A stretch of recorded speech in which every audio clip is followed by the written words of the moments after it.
श्री हरिवंश। आज एक गंभीर प्रश्न है कि क्या पति को अपनी पत्नी का कभी त्याग करना चाहिए? पत्नी का त्याग सर्वथा अनुचित है।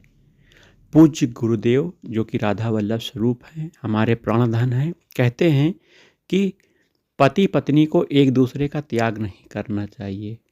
यदि कोई व्यभिचारी प्रवृत्ति का हो गया है तो त्याग किया जा सकता है, अन्यथा किसी भी परिस्थिति में पति को पत्नी का और पत्नी को पति का त्याग नहीं करना चाहिए। तो हम आज केवल जो पति अपनी पत्नी का त्याग करते हैं उसके बारे में बताएंगे। शास्त्र संत महात्मा कहते हैं कि पति और पत्नी में काफ़ी दोष होते हैं और पतियों में भी बहुत ज़्यादा दोष पाए जाते हैं, पत्नियों में भी दोष पाए जाते हैं। कहीं कहीं तो पत्नियों में भी बड़े बड़े दोष देखे जाते हैं और क्षमा मूर्ति नारियां सब कुछ सहन करके उसी पति के साथ संतोषपूर्ण जीवन व्यतीत करती पाई गई जाती हैं। अधिकांश उदाहरण ऐसे हैं जहां मनचले पुरुष हैं और साध्वी स्त्री हैं।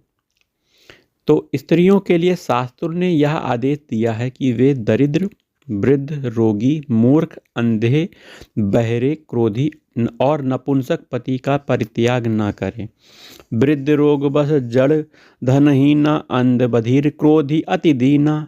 जब नारी जाति पुरुष के लिए इतना त्याग कर सकती है, तब पुरुष को क्या उसके लिए भी कुछ नहीं करना चाहिए? ये कहाँ का न्याय है? विवाद या कलह एक ओर से नहीं होता, कुछ न कुछ कारण दोनों ही ओर से होते हैं।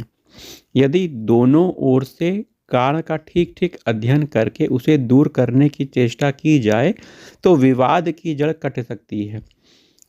घर के अन्य सारे सदस्य यदि क्षमा भाव को अपना लें तो केवल एक के झगड़ालू होने से कलह नहीं हो सकता। आपकी माता जी के लिए जैसे आप पुत्र हैं, वैसे आपकी पत्नी भी उनकी पुत्री है। वे आपको और उनको अपने सगे संतान की तरह प्यार करने लगे तो कोई कारण नहीं कि पत्नी के स्वभाव में अंतर न पड़े। मेरे कहने का मतलब यह है भैया कि पत्नी को अपनी ओर से सुधार की चेष्टा नहीं करनी चाहिए। यदि वह बुद्धिमती और विवेकवती होती तो उन्हीं का कर्तव्य था सास ससुर के चरणों में पड़कर अपनी भूलों के लिए क्षमा मांगना, निरंतर उनकी सेवा में संलग्न रहना।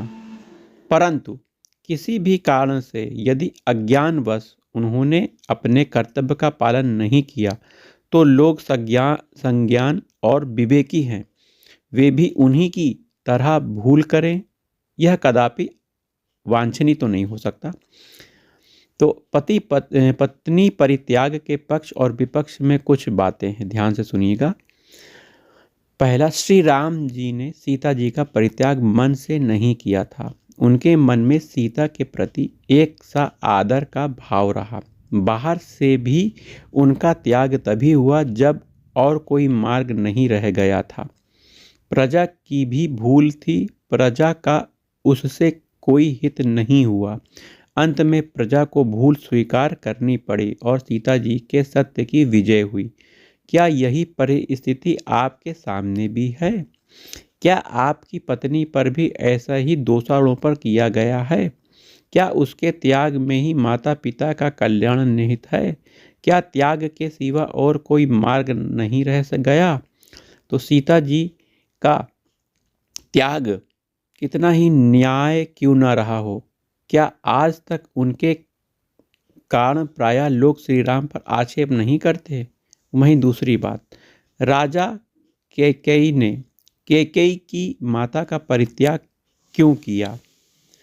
इसलिए कि वह ऐसा कार्य करने को उतारू थीं जिससे राजा की मृत्यु निश्चित थी। क्या आपकी पत्नी भी आपके प्राण लेने को उद्यत है? फिर ऐसा संकल्प क्यों हुआ? वहीं मनुस्मृति में ऐसी कन्या को त्यागने योग्य बताया गया है जो विवाह के पहले से ही निंदित, रोगिणी तथा दूषित आचरण की रही हो। मनुस्मृति में ऐसी बात की गई है। वहीं छल से उसके साथ ब्याह कराया गया हो और उसके दोष बताए न गए हों। क्या यही बात आपके सामने भी है? जो स्वभावतः नित्य निरंतर पति के साथ द्वेष रखती हो, वह स्त्री भी त्याज्य है, परंतु आपकी स्त्री ऐसी तो नहीं प्रतीत होती। वह तो इसलिए रूठी सी जान पड़ती है कि आप माता पिता के पक्ष में होकर उनका सर्वथा तिरस्कार करते हैं। आपका माता पिता के न्याय पक्ष में रहना नितांत धर्म संगत है। आपको ऐसा ही करना चाहिए। वह स्त्री का अज्ञान है कि इस उचित कार्य को करने पर भी वह आपसे कुपित रहती हैं।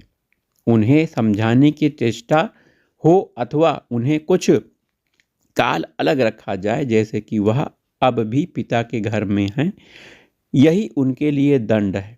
त्याग कर सर्वथा दूसरा विवाह करने के लिए तो कोई भी विधान नहीं है। चाणक्य आदि नीतिकारों ने दुष्टा स्त्री उसी को कहा है जो व्यभिचारिणी। आपके सामने ऐसा प्रश्न कदापि नहीं है, है ना? क्योंकि आपकी पत्नी ऐसा नहीं है।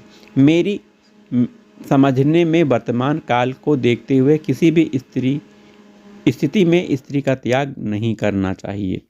वहीं अगली बात ध्यान से सुनिए। जो पिता शाप और वरदान देने में समर्थ हो, उनकी आज्ञा का विचार किए बिना पालन करना अच्छा है। परशुराम ययाति के पुत्रों के दृष्टांत से यही निष्कर्ष निकलता है।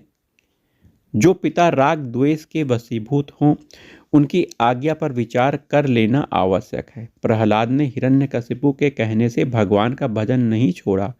पिता का वास्तविक कल्याण करने वाला प्रत्येक कार्य अवश्य करना चाहिए, किंतु जिससे पिता का भी परलोक बिगड़े, ऐसी आज्ञा मानने पर पिता की ही हानि है, अतः उसे अस्वीकार कर देना उचित है।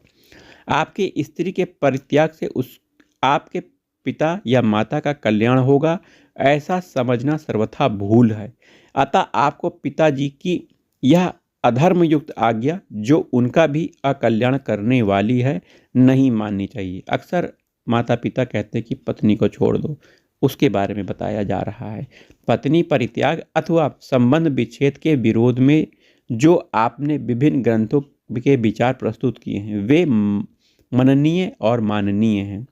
वहीं स्त्री के स्वभाव को सुधारने के लिए सबसे पहली बात है उसे निश्चल प्रेम दान देना, उसके सुख दुख को पूछना, उसमें हाथ बटाना और उसे संतुष्ट रखने की चेष्टा करना, अच्छे अच्छे ग्रंथों महात्माओं के विचार सुनाना, रामायण आदि पढ़ना अथवा सुनाना, पुराणों में वर्णित साध्वी स्त्रियों के चरित्र सुनाना, उनकी बुद्धि और विवेक को प्रेम के साथ जगाना और भगवान से उसके सुधार के लिए सदा प्रार्थना करना, ये स्त्री के बुद्धि को सुधारने का एक अच्छा प्रयास हो सकता है। वहीं अगली बात, दो स्त्रियों के होने का परिणाम राजा उत्तानपाद का दृष्टांत आपके सामने है। राजा दशरथ के आनंद कानन में जो भयंकर कालाग्नि प्रकट हुई, उसका कारण भी बहुविवाह ही है। आप माता पिता की सेवा करें। माता पिता का कर्तव्य है कि वे अपनी रूठी हुई बहू या पुत्री को मना कर लावें, हृदय खोलकर उससे प्यार करें, क्योंकि कुपुत्रो जायेत क्वचित दपि कुमाता न भवति। संतान दुष्ट हो सकती है, किंतु माता पिता उस पर भी स्नेह ही होता है, माता पिता का उस पर ही स्नेह होता है। वहीं अगली बात है कि पहले से ही स्त्री को दुष्टा न मान लें। स्त्री में दोष होंगे, दोष आगंतुक हैं, उन्हें दूर किया जा सकता है, इसका उपाय भी किया जा सकता है। तो हम सभी का कर्तव्य, पति का कर्तव्य है कि अपने कर्तव्य से विचलित ना हो। अपने माता पिता के आप पुत्र हो, उन्हें सुख दें, उनकी सेवा करें, उनकी उचित आज्ञा का पालन करें, परंतु पत्नी के भी आप प्रति हैं, उसको भी सच्चे हृदय से स्नेह दान दें। दूसरों के दोष न देखकर अपने कर्तव्य पर ध्यान दें। पत्नी को भी समझाते रहें, परंतु प्रेमी की भांति कठोर बनकर नहीं, भगवान को सदा याद रखकर उन्हीं से सहायता मांगें। भगवान कृपा करेंगे। नित्य भगवान का सत्संग सुनें, नाम जाप करें, घर में भगवत चर्चा कराएं, सेवा भाव करें, पशु पक्षी की सेवा करना, गौ सेवा करना, संत महात्माओं की सेवा करना। तो ऐसी भावना से सबका मन पवित्र हो जाएगा। राधा वल्लभ श्री हरिवंश।